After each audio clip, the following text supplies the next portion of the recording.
The LBC Markets report, the FTSE 100 has closed down 30 points at 73.28. The pound buys $1.28 and €1.16.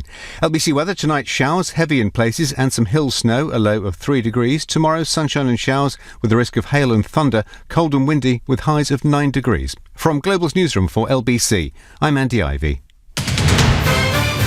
This is LBC from Global, leading Britain's conversation. Cross Question with Iain Dale. Hello, a very good evening. It's 3 minutes past 8 here on LBC. Welcome to Cross Question, our bi-weekly Cross Question now. It's bi-weekly twice a week. I think it is, isn't it? Today we have a panel of think tankers, think tank wonks, I'm going to call them. Tom Kibasi is director of the IPPR, the Institute for Public Policy Research, a progressive centre-left policy think tank. Will Tanner is director of Onward, a centre-right think tank, and he's formerly an advisor to Theresa May. Charlotte Pickles is director of Reform, an independent think tank for public services, and Polly Mackenzie is director of Demos, a cross-party social policy think tank. And well, it says here former advisor to Theresa May. It's not right, it's to Nick Clegg, isn't it? Wanted to get that clear right from the start. The lines are open now, 0345 6060 973. Because everyone's from a policy think tank, we kind of want policy questions tonight to our panel. And you can, of course, as usual, watch us via the LBC website at lbc.co.uk and on Facebook and our YouTube page and Twitter feed. 0345 6060 973. Tweet at LBC. Text 84850. Cross Question with Iain Dale on LBC. Well, welcome to you all. Let's crack on with our first question. Duvalier is from Weybridge. What's your question, please? Hello. I'd like to know how many houses will they have to build within 5 years to have an impact on the rent? Well, I'm so glad you asked that question, because to me, that housing is, I don't know about the most important issue in this election, apart from apart from Brexit, but it's certainly up there in the top three, I would say. Tom Kibasi from the IPPR, what do you think? Well, the number we probably need to build is probably around 300,000 a year. But we've got to be clear that the problem with housing is not just the number of houses being built, it's also the price of houses. And the price of houses has partly gone up because we've seen a big expansion in the money supply. So that's called quantitative easing, and that's inflated the price of housing. So simply building more houses won't solve the problem by itself. We also need more financial regulation of the banks to make sure that they're putting their money into productive things like industry rather than into unproductive things like land and housing. Charlotte? It's also about the type of houses that government is involved in building. So part of the challenge with high rents is because actually we've seen a real shift in government investment towards supporting people on things like housing benefits and not investing in social housing or council housing as people might commonly know it as. And so if you compare it to sort of 50 years ago, we're building about a fifth of the number of council homes. And of course that means more and more people are having to go into the private rental sector, which is vastly more expensive. And so I think government needs to get serious, indeed all the parties need to be serious about investing in building social housing as well as building private housing for home ownership. But the Conservative Party shows no sign of recognition that that's what they need to do, and they will trumpet that they're not actually far off the 300,000 figure. This was at 220, 230,000, I think, last year.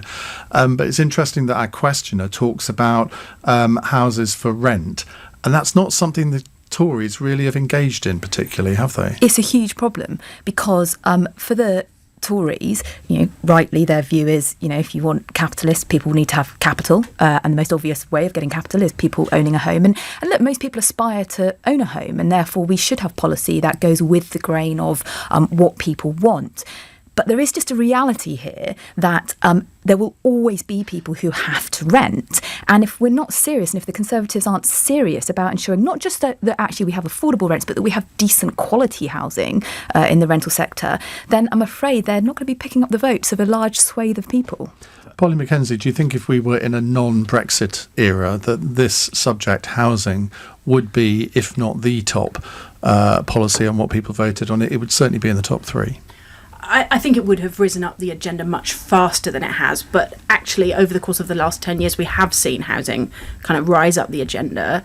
And I think Charlotte's completely right about the Conservatives, except that they have started to make steps in the direction of thinking about renters, whether that is regulating the fees that letting agents can charge, trying to invest in the kind of the institutional private rented sector, so private housing that's for rent but owned by kind of big companies that have hundreds and hundreds of homes, instead of, you know, the sort of buy-to-let landlord who has one or possibly two properties. I thought it was such a fascinating question, though, because it's a kind of basic economics, isn't it? That you build enough of something, then ideally the price of it or the cost of it ought to come down. And one of the huge challenges for housing is that so many of us are property investors because we own our homes, that even talking about the idea that you might want the cost of housing, the price of housing to come down, frightens people. It frightens politicians. There's a kind of general sense that, people will vote for the government if house prices are rising because it gives them confidence. I think we need to completely change that conversation and start to recognise that in the UK we spend more on our homes than pretty much anyone else in Europe, and for it we get smaller homes with less outdoor space and which are much more expensive to heat. And that's not because our energy prices are high, it's because we have so much of our heat kind of going straight out through the roof. Housing should cost us less. That requires more homes, more social homes, and also a kind of more thoughtful regulation of mortgages and buy-to-let, all of that. So I basically think Tom and Charlotte are right. So Will's probably going to be right as well with his suggestions. There's a remarkable degree of consensus Yeah. So far here. Are you going to shatter that consensus, Will? No, I don't think I am, actually. I think at the moment there is a remarkable degree of political consistency around the issue of housing. I think most people recognise we need to build more homes. As Tom says, I think 300,000 is roughly the right figure. As you say, the government's made good progress towards that. We've seen the number of homes rise considerably over the last decade, but we're still about 75,000 short of 300,000. I would just add one thing into the mix, which I think is crucial, and we haven't talked about it yet, and that's the underlying cost of land. Yeah. So we talk about the cost of housing, but actually the thing that makes up the vast majority of the price of a house is the land that sits underneath it. And that has gone up from about 50% of the price of a home about 20 years ago to about 70% today. And if you look at the reasons why that's happened, it's because of problems in our planning system which effectively allow people to bid up the price of land and allow landowners to get what's called hope value, so above market value for that land, effectively by holding local authorities and developers to ransom. And we would argue that actually that's one of the key things you need to do. That doesn't mean compulsorily purchasing land at well below market rates. We should still be paying landowners a fair rate, but it does mean kind of getting rid of that hope value, which is just pure speculation, pure inflation on the land, and that would significantly reduce the cost of homes for rented tenants as well as for homeowners. But if you look at the basic economics of this, it is all about supply and demand, isn't it? It is as simple as that. If you build more houses, inevitably they become cheaper. But of course, existing homeowners don't want that to happen because that affects the price of their existing houses. So as a vote-winning thing, if you say you're going to build, 300, maybe 400,000 or 500,000 houses a year, that's not necessarily going to, if you're a Conservative government, that's not necessarily going to win you many votes, is it? Well, I think most people are pretty decent. If they've got a home of their own, they think that other people should have a home of their own too. So I don't think there's a real pushback from the public saying don't build more houses. I think there is a problem. Well, they say build them, but just not where I live. So that is certainly a problem. I do think, though, that it's not as simple as just supply and demand. It does come down to this question about the value of land. And so if you take a lot of other countries, so say for example Singapore, what they do is that they buy the land at current use value. So if it's an agricultural field, then you can buy it off the landowner of the price of an agricultural field, and then actually they use the increase in the value of the land to pay for the development. And it's those kind of innovations that I think we need in order to get house building really motoring. Another thing that we've proposed at IPPR is zoning, so actually saying this whole area is an area where people are permitted to develop and build new houses. And the final bit is actually strengthening tenants' rights. So in the UK, tenants are in an incredibly vulnerable position. So no-fault evictions means they can be booted out any time. Rent reviews that just force up the price without the tenant really being able to do anything about it. Poor quality homes. So we propose, for example, a kind of MOT for housing, so that each landlord every year would have to check that the quality of their home was good enough. But we do need to strengthen the rights of tenants. That's one of the really big problems. Landlords would argue that you also need to strengthen their rights, because if you are going to rent out property, it's got to be done in a way that is either attractive to you financially or is easy to do. And a lot of landlords at the moment think that it's all stacked too much in favour of the tenants. I think that's wrong. I mean, the evidence would suggest that there's no truth in that whatsoever. At the moment, we've got a basic problem where something like 10% of the population own 2 or more homes, and then you've got, I think it's 50% of the population or thereabouts that don't own a home of their own at all. I think at the moment there's far too much power on the side of the landlord, and certainly internationally we're a real outlier in the sense that landlords have far too much power over tenants' lives. Polly Mackenzie, the Liberal Democrats, I think, used to have a policy of wanting to ban second homes, or at least restrict that. Do you think that would be, I mean, Tom says 10% of people own 2 or more homes. Would that be some way of getting more people on the housing ladder? Yeah, so I think the Lib Dem policy was to allow councils to basically require people to get planning permission to convert something into a second home. Because there's 2 kinds of a second home, right? There's the one that you are going to rent out as a property investor, potentially, and that may lead you to having lots and lots of houses. Or there's just, I want to have a house in the countryside, which I leave vacant. And I think that is a problem, not necessarily for kind of the whole system of housing, but in particular places like Cornwall or Norfolk, where local people on kind of local wages just are completely priced out of the market. You get some places where there's kind of 17 times average wages is the cost of the average house.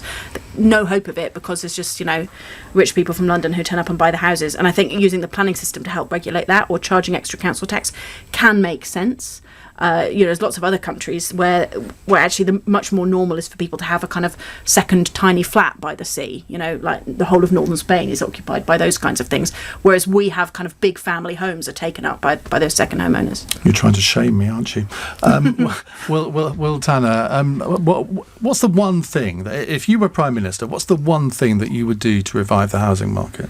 So I would change the regulations around land, and I would do that specifically by giving local authorities the ability to purchase land from landowners in exactly the same way as Tom said, at market value rather than hope value, and then to develop that land using the uplift in that land value to pay for the services, the roads. But why would anyone want to sell their land to a local authority on that basis?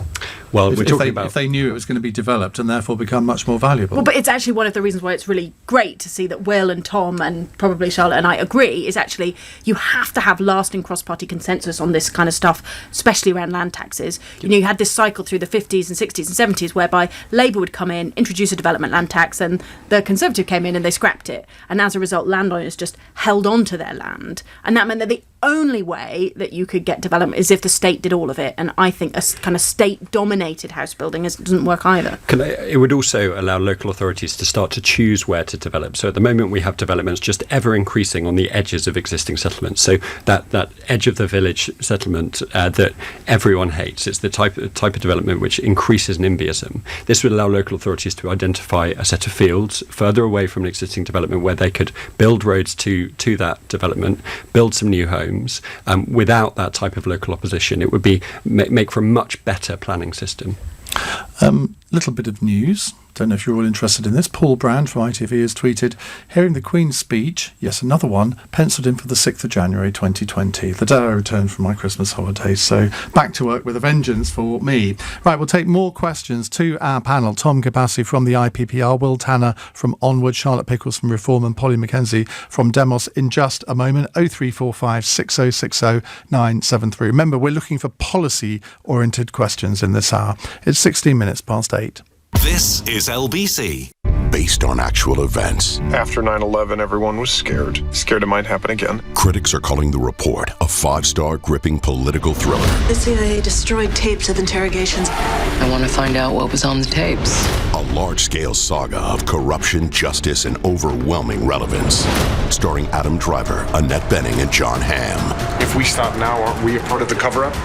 The Report, in cinemas Friday and on Amazon Prime Video November 29th. Certificate 15. My name's Luke. I live in Dunstable with my wife and 4 daughters. We've got a Ring doorbell too out the front. Every time there's someone who comes up to the door, it notifies my phone, and then I can actually see if there's anyone dodgy at the door. A while ago, we had an incident at the house. My wife and I was in bed about 1:30 in the morning. We got a notification on my Ring app on my phone. So I looked on the actual video itself, and it showed me that he was trying to get underneath the mat to see if there was a key there so he can actually get into the house. The video clip allowed the police to see exactly who was in front of the camera and where that person was touching the door, and that allowed the crime scene technician to dust for prints. Thanks to the video clip and his fingerprints, that was enough to convict him. The most important thing for me is when I'm not here during the night, I need to know that the family's safe, and Ring Doorbell does that. Join Luke and the millions of people protecting their homes with Ring. Learn more at ring.com. We're here in Chicago with snooker world champion Ronnie O'Sullivan. What are you doing? Commentating. Well, speak up. This ain't snooker. It's 8-ball pool, and this Ronnie guy, he ain't worth a dime. Oi. Shut it. Join me, Rocket Ronnie, on a road trip around America to hustle pool legends and find the real US of A. Ronnie O'Sullivan's American Hustle. Tonight at 9 on Blaze.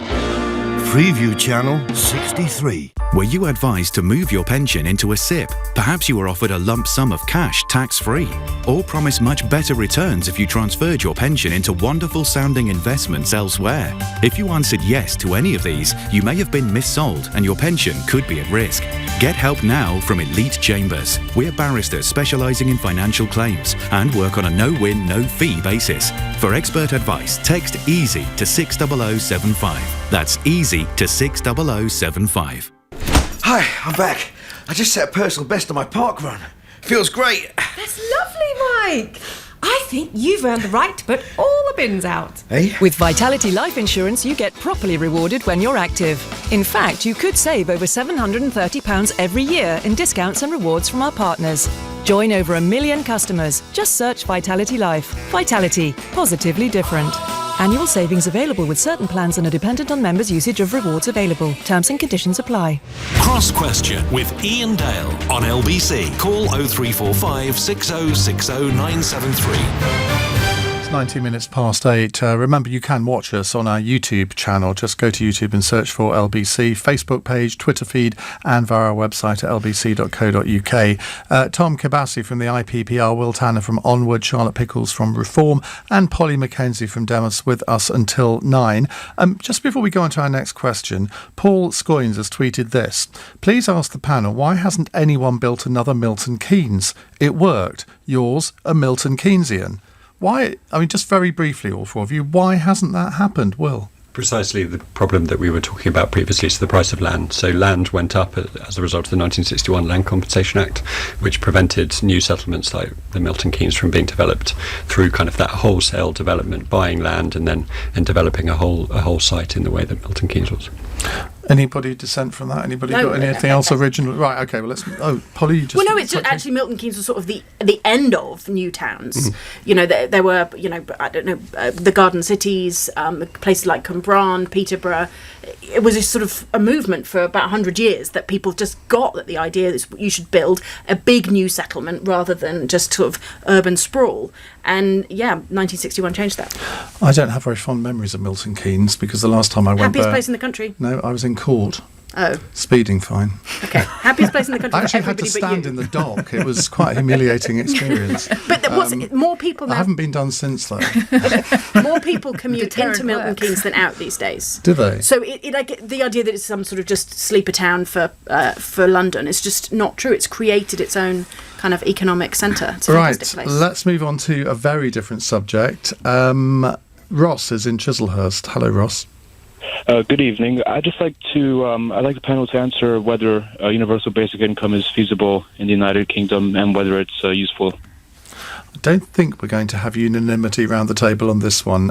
Charlotte Pickles from Reform.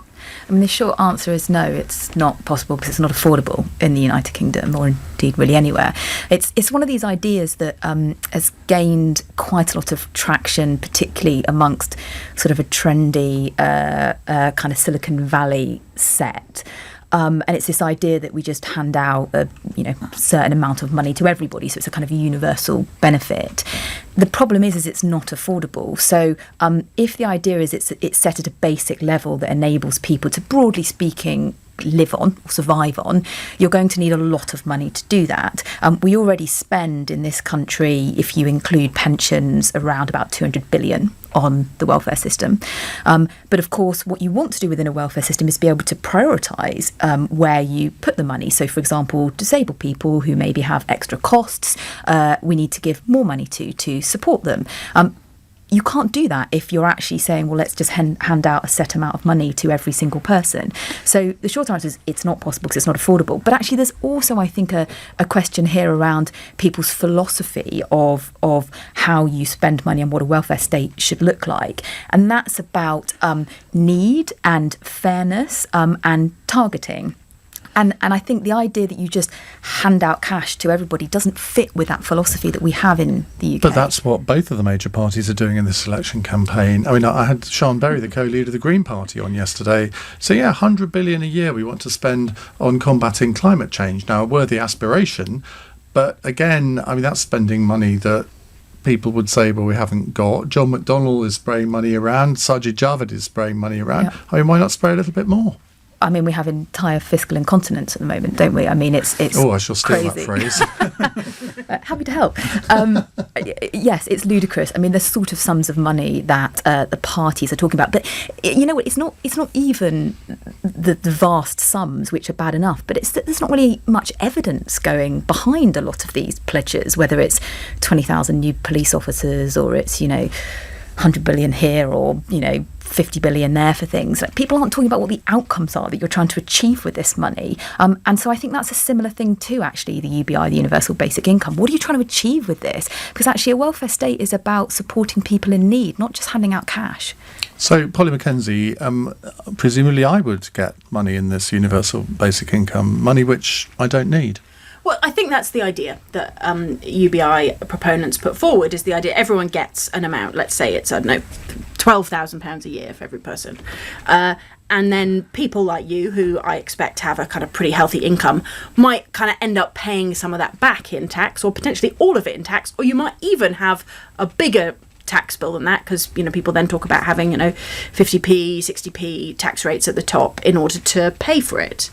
I think I'm not a supporter of universal basic income, primarily for the reason that Charlotte's talking about, that kind of sense that just handing out money to everybody unconditionally just doesn't feel right, and it undermines your ability to prioritise. Well, that's no reason to be against something because it doesn't feel right. You need to have a bit of evidence, surely. Let's look at the evidence. Lots of people on the left, the New Economics Foundation, another think tank not sadly represented here tonight, have done lots of work on UBI. Really good work. This is one of the few programmes that Miata Fanbule hasn't been on today. Yes, he having been on two others as well. And they talk about it, right? And and lots of people will say that there's sort of somehow been evidence that it works. But actually, if you look at all the trials of universal basic income, it's not universal at all. It's mostly people being given unconditional benefits. So unemployed people being given benefits without having to kind of prove that they're looking for a job.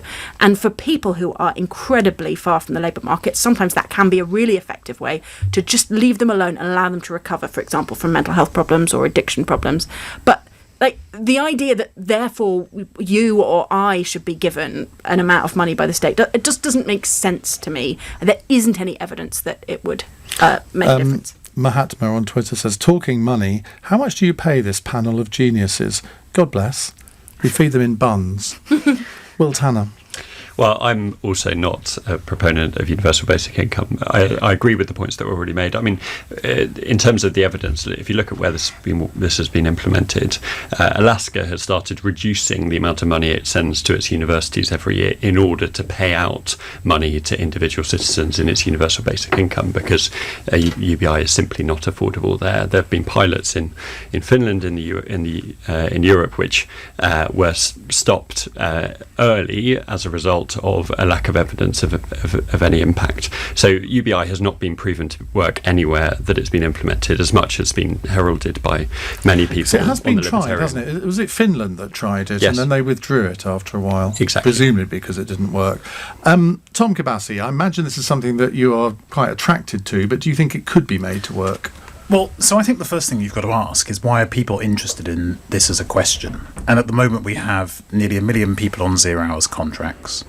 For the first time in history, in modern history, in the post-war period, it's now worse for your health, for your physical and mental health, at the bottom end of the labour market to be in work than to be out of work.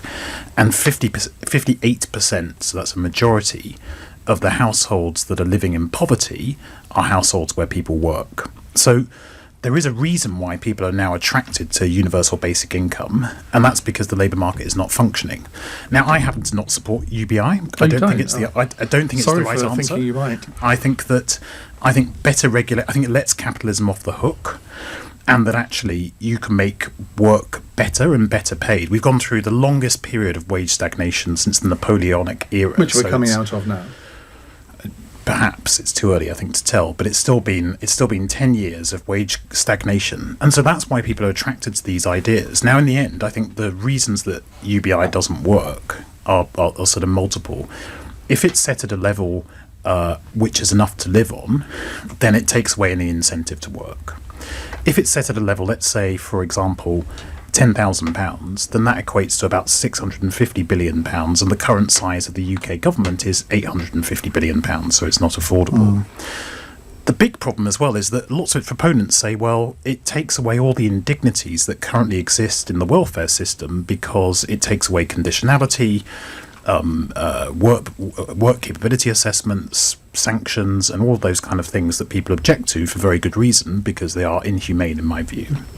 But the problem with that is that actually, if you are in need, let's say you're disabled or you have a larger family or other particular needs, you're still going to need a system to assess those people who need more than just the basic level on top. So for me, I think it's much more interesting to have a conversation about what's being termed universal basic services, which is about what is the scope of what the state provides. So we're all in London today. We came on a subsidised public transport system probably to get here to the studio. You've got buses that are properly regulated and their fares are capped at £1.50. If you go to other parts of the country, it's a free-for-all on bus services.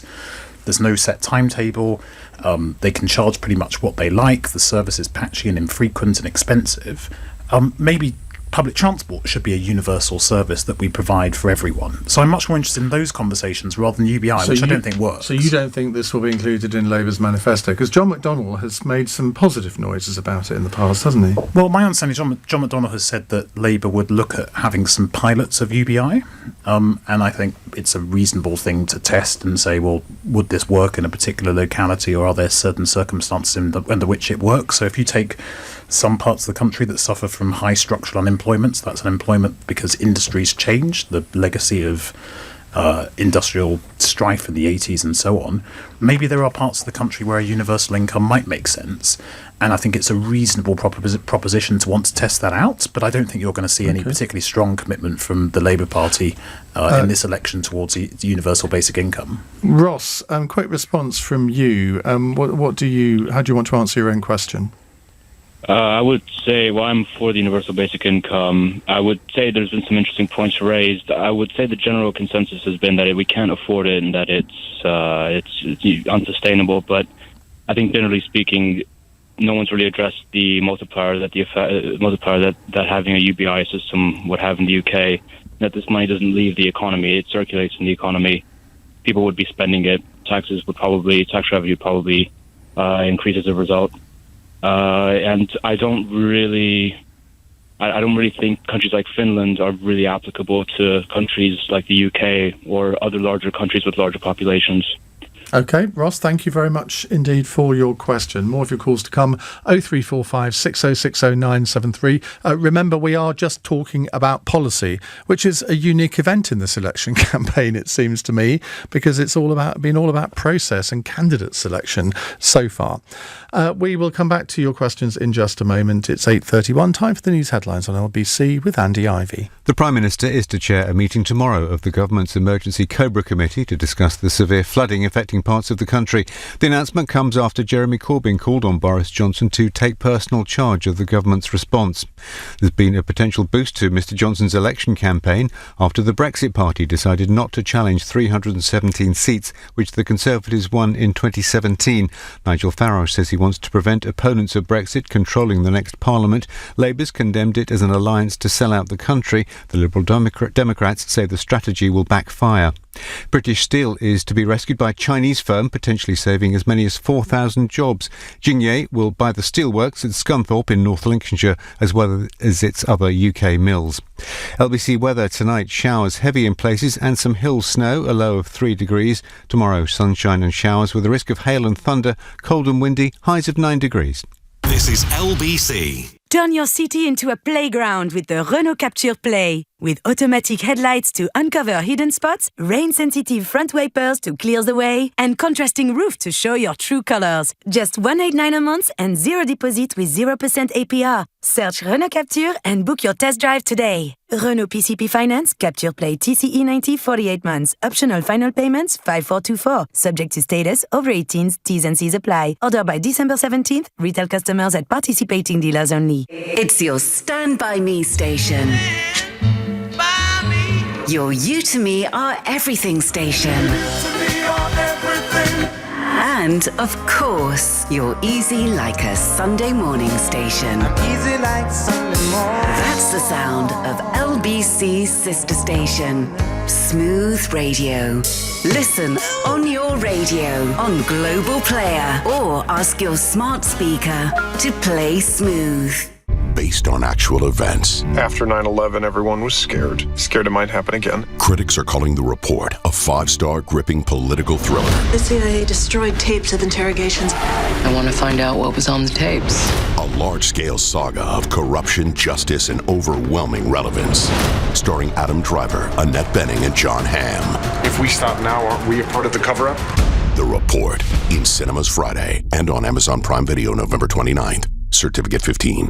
In the trade, sign up to Wix Trade Pro and get 10% off every time you shop with no minimum spend. Download the app to register. Always cheaper with Wix Trade Pro. Terms apply. Millions of people are missing out by having a current account that doesn't pay them any interest on their hard-earned money. TSB offers interest to all their Plus account customers for no monthly fee. Plus, you can stop your friends and family missing out by recommending the Plus account to them. And when they switch, you'll both earn £75. Search online or visit your local branch. Terms and conditions apply. Make their Christmas wishes come true. Whether they want to jet off on Barbie's dream plane, run with the storm in Fortnite, or glide along on My Lovely Llama. At littlewoods.com, you'll find all the toys they love, all with inclusive delivery and free returns. Own Christmas. Shop now at littlewoods.com. Cross Question with Iain Dale on LBC. Text 84850. 25 to 9 here on LBC. We're talking about policy. It'll never catch on, will it? But we have 4 representatives of Britain's leading think tanks. Tom Kibasi from the IPPR, but only until the end of the year. You're moving on to pastures new, Tom. Will Tanner from Onward, which is a new think tank, isn't it? How long has it been going? It was set up May last year. A new created Workington Man. It's you to blame, isn't it? Yeah, indeed. We released a report 2 weeks ago which identified Workington Man as the key swing voter in this election. And Charlotte Pickles is Director of Reform and Polly Mackenzie, Director of Demos. Right, let's move on to some more questions. Shuvik is in Eltham. Hello, Shuvik. Hello there, everyone. Ian and the panel.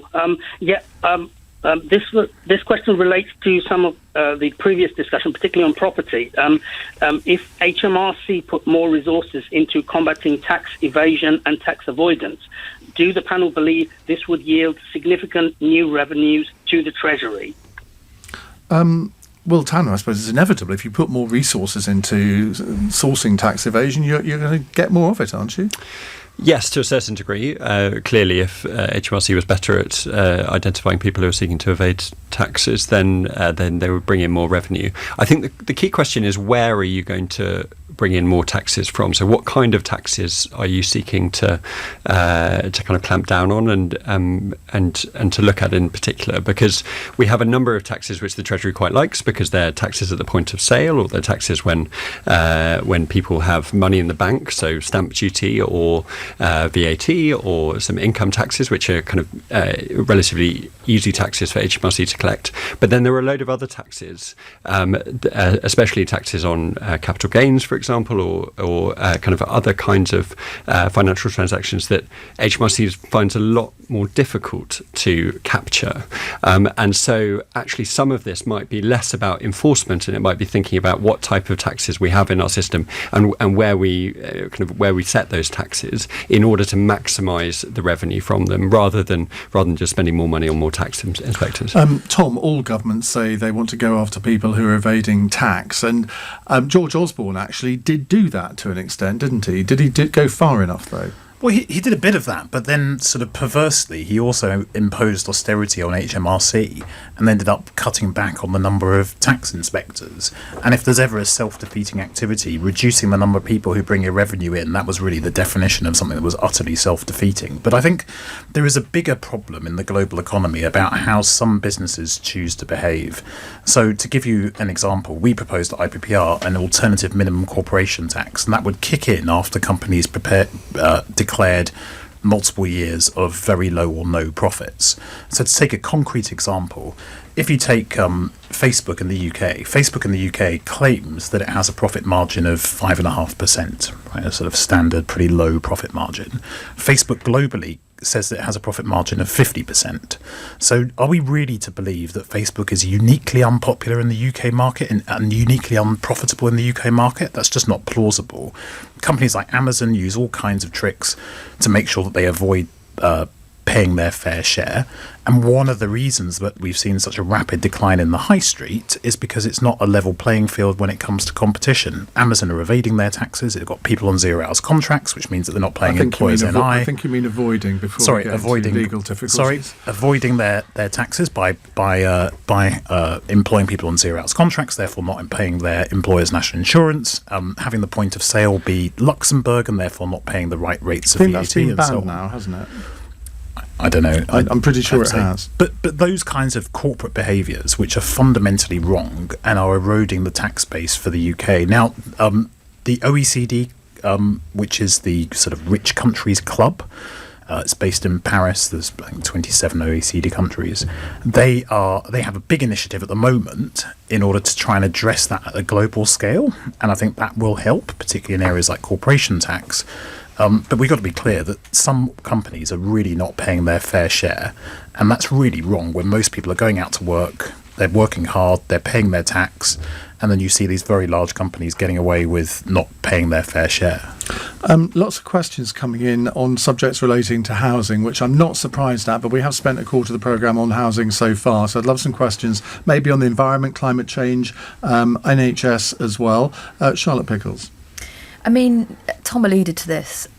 It's a global problem when it comes to tax evasion. So there's always going to be a limited amount that an individual nation can do to tackle tax evasion, and that's why it has to be a collective global response. I think it's quite interesting that when people talk about tax evasion or avoidance, we do focus on big global companies, and Tom laid out all the reasons why we rightly should be making these companies pay more tax, not least because a lot of them have terrible employment practices, paying very low wages, like Amazon. But actually, if you look at the tax gap in the UK, it's self-employed people who make up a large chunk of it. Now, that's not very electorally savvy, if I can put it that way, to point out, but that is a big problem in the UK in terms of non-collection, if you like, of tax. But actually, I think there's an interesting question if we're really just talking about how do you make sure that we're getting the tax revenue that enables us to pay for the public services that everybody wants to see, then I think it comes back to Will's point, which is around, do we have the right taxation system, and we have this peculiar position at the moment where we are more generous in our treatment, in our tax treatment of capital than we are of earnings. So, for example, if I was the manager at a bank, so just a branch, so, I'm on a decent salary, but I'm certainly not raking it in. I probably pay more tax than if as a rate of tax than if I'm the bank CEO, because I will pay income tax and national insurance, whereas the bank CEO would be taking a hefty chunk of their earnings in capital gains, and that's a problem, and we need to be treating tax in a kind of neutral way. That's tax avoidance, and that the government could do something about that, and they should. Polly? Yeah, everybody's being terribly, terribly sensible. Tom's right, we need more tax inspectors, but somehow it doesn't quite have that ring on the leaflets that 20,000 police officers has, does it? I think actually one of the big changes that's happening in our economy is we're moving away from cash. And so the kind of black economy, cash under the table type jobs, or, pay the builder so you don't have to pay VAT, that stuff will over time diminish. HMRC inspectors love the idea that we might abolish cash because it means they can check everything. Because self-employed people can now just get a credit card machine literally the next day. Yeah. I got one the other day because I thought if I go and do events at theatres, I can sell my books, and I've got a little credit card machine, so it's all traceable. So now even drug dealers are using contactless Can I make clear I'm not a drug dealer? I'm not suggesting you are, but apparently outside the club now they have their contactless payment devices. Right? Yep. Goodness me. I'm sure they're not filing their tax returns either. It seems unlikely. And I think people get a bit worried about the idea that every transaction I make can be tracked by the government and by the banks. And what are you buying, Polly? Not a lot. That's nappies very interesting. At the moment. Yes, much too much of kind of random baby stuff. But I think there is a benefit for us, because actually if everybody paid the tax that was owed, including paying VAT on their builder or the cleaner or whatever it is, we could have lower tax rates, a more simple tax system, and that would be to the benefit of all of us. But Tom's completely right that there's a thing called transfer pricing, where companies make these intercompany transfers of profits basically so that they can move all of their profits to the place where they pay the least tax. That's a real problem. It's why we need international cooperation. It's why it's a crying shame that we're leaving the European Union.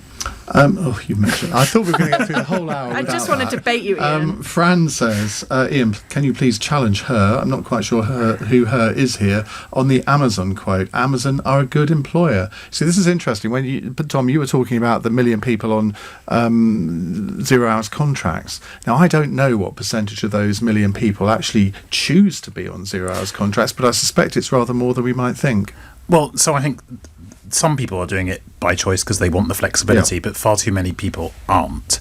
And there is also an issue with people having very low numbers of contracted hours and then having a great deal of uncertainty week to week, what kind of income they'll get, how many shifts they'll get. Look at the Asda dispute. And this is actually part of a problem with our with productivity in the UK, which is running your business in a chaotic way, which means you can't tell your workers week to week what shifts they'll have, puts more risk onto individuals and makes their lives much more difficult, and actually is part of our productivity problem. So IPPR, what we actually proposed was, rather than banning 0 hours contracts, which would be simply circumvented by saying, okay, well, you've got one guaranteed hour, is to say that all uncontracted hours should attract a premium of 20% above the standard minimum wage.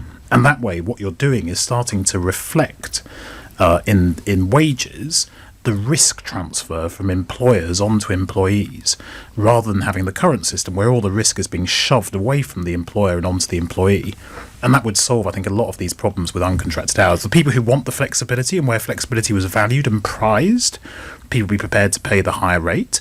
And where they were just doing it to avoid their responsibilities and avoid paying tax, it would encourage them to bring those people back onto standard contracts. Very quickly. I think I might have been the she in that tweet. So just to respond, it's brilliant if the lady has a good experience of working for Amazon, but there's a fantastic book by James Bloodworth, who went undercover working in an Amazon distribution warehouse, which if anybody wants to read and sort of learn about people having to go to the toilet in bottles, not having time to go for a lunch break because the canteen's so far away, really quite almost Victorian age conditions. So brilliant if there are examples that Amazon's a great employer. There's often an awful lot where they're not. OK, we'll come to more of your questions in a moment. Shuvik, thank you for yours. It's 8:46.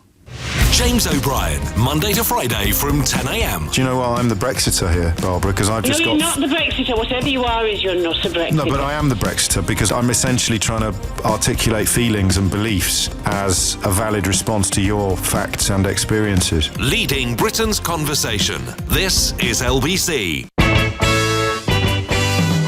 A credit limit of up to £1,500. What do you have to do to get it?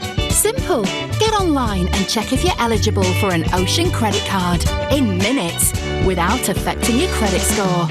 For your Ocean credit card, visit ocean.co.uk now and get all that from Ocean. Intelligent Lending Limited is a credit broker. Capital One, the exclusive lender. Representative 39.9% APR variable. Borrow and spend responsibly. Little Red Riding Hood has been trying to sell her grandma's home for some time now, but the estate agent's shiny, sharp teeth have left her with sweat on her brow. Trust me, darling, I just want what's best for you, hence the added fees. However, she spoke to the friendly team at Property Rescue, who cut out the middleman and guaranteed a sale in as little as 48 hours with no fees whatsoever. Fast forward to living happily ever after. Visit propertyrescue.co.uk. Property Rescue. Fast forward to sold. Some regard me as a national treasure. Well, that's very kind of you, but let me tell you about a hidden national treasure. Cello TVs. Cello are the only British manufacturer of premium quality LED TVs, but without the hefty price tag. 16 to 65 inches, manufactured in the UK, there's a Cello TV for everyone. Get a 65-inch smart 4K TV for under £550. Search cello.tv. That's the sound of you, squeezing £2,000 out of your old polluting vehicle. The Mayor Sadiq Khan has introduced the new ULEZ car and motorcycle scrappage scheme to help tackle London's toxic air. You could get £2,000 for scrapping a car and £1,000 for scrapping a motorcycle, which you could use for a newer, cleaner vehicle or other ways to get around. The scheme is only available to people on certain means-tested benefits or non-means-tested disability benefits who own a polluting car or motorcycle. Check if you're eligible. Search TfL Scrappage. To the Mayor of London and TfL, every journey matters. I'm sorry, you have progressive memory loss. When you hear these words, the outlook is bleak, but we're working to change that. We're Recognition Health, the brain and mind experts, and we're running clinical studies in London and Guildford. If you volunteer, you'll receive free access to a new generation medication, as well as comprehensive medical care. With your help, we can change the future of MCI, as in mild cognitive impairment and Alzheimer's disease. You have progressive memory loss.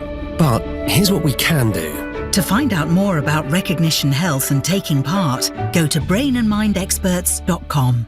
Cross Question with Iain Dale on LBC. It's coming up to 10 to 9 here on LBC. Tom Kibasi from the IPPR, Will Tanner from Onward, Charlotte Pickles from Reform and Polly Mackenzie from Demos taking your calls. Let's go to Ben in Clacton. Ben, what would you like to ask? Well, I'd like to ask the panel what they think of the Boris Johnson's claim that he's putting record amounts into the National Health Service when the people like Nuffield Trust and the King's Fund are criticising that, saying that it's over a period of 5 years and it's worth about 3.4%, which is about 0.6% less than they were putting in just before 2010. And before that, it was 6 and there was 7. In order to keep up with demographics and new treatments to keep people alive. What do you think of that? Okay, I think this is a really interesting one because it's Disraeli who said there are lies, damn lies and statistics. And frankly, on NHS spending, I think anybody can make the statistics work for their cause, can't they? In cash terms, it is incontrovertible that they're putting more money in than ever. But as Ben says, NHS inflation tends to be more than inflation for the rest of the economy. Obviously, there are more demands being made on the NHS with increasing population, increasing obesity and all the rest of it. So who's telling the truth here? Can we get to the bottom of this in 8 minutes? Polly? Well, your caller clearly knows what he's talking about. You're exactly right. It's the same with all kind of spending promises. It's always a record amount because that's how inflation works. And that the challenge with the NHS is that we're getting more and more old people, and the vast majority of healthcare spending goes on older people. And then we've got kind of wave of lifestyle diseases, obesity is causing, a whole range of them. And I guess what I find depressing is that instead of just talking about the fact that our NHS needs to have more money and celebrating the fact that this government has put more money in, instead we're in this ridiculous fight about the exact sums because the government has not been clear or transparent. They said they're building 40 more hospitals, but for example, actually it turns out they're only building 6, and they're not really new hospitals, they're just rebuilding old hospitals. So it's the kind of elections bring out the worst in our politicians, I think. Reasonable, sensible, moderate people start kind of just trash talking each other, making up numbers, and I think it's incredibly disappointing, and this NHS number is one of those examples. Well, so it is, as you say, an incontrovertible fact that the government is putting more money into the NHS than any government before it in cash terms. And NHS spending is now set for a 10-year period for the first time in its history, and it's got a significant funding boost under plans agreed with Simon Stevens, the Chief Executive of NHS England. So I think it is wrong to suggest that this government hasn't done quite a lot for the NHS, and Theresa May's government before that, when she did her big announcement. Using your excellent advice. I was not there at the time, so I can take zero credit for that particular announcement. But there is this perennial mistruth or kind of falsehood perpetuated by some people who say effectively that the Conservative Party doesn't care about the NHS, which I think is just frankly baseless. And it's repeated at every single general election, and it That's has Dominic a high. Cummings, right? Well, I'm not talking about specific individuals, but every Conservative MP I know really cares about the NHS, wants to see more money in the NHS, and celebrated the fact that the Prime Minister signed a huge cheque for the NHS. So the idea that the Conservatives don't want to deliver for the NHS and increase funding as much as is practical within kind of sound spending limits, I think is wrong. And so we just need to return to a kind of sensible terrain for debate on NHS spending, because otherwise you do just see this ever-increasing Is that possible in an election? Because, we've heard in successive elections 24 hours to save the NHS and all the rest of it, and clearly that is a political tactic because Labour think that it hits home with people. Yeah, and it's really damaging. It's really damaging for the NHS. I mean, think of the damage that does to the NHS in terms of morale for staff, in terms of demand from patients, in terms of kind of confidence in the service being provided by people day in, day out in hospitals up and down the land. That is no way to talk about a cherished national institution like the NHS. Okay, Tom, let's get back to the money side of it. Would you agree that there is, in cash terms, more money being put in than ever? But I guess moving on from that, you would suggest that that's not enough. It's not a meaningful measure to look at. So I'm deputy chair of an NHS trust, a mental health trust, and at IPPR we have a big programme looking at health financing, and that's a cross-party programme. So if you look at just some of the facts, since 1960 across all developed countries, expenditure on healthcare has grown by the rate of economic growth plus about 2 percentage points. In the UK, it's been the rate of economic growth plus 1.5 percentage points. So we've always done healthcare relatively on the cheap compared to other developed countries.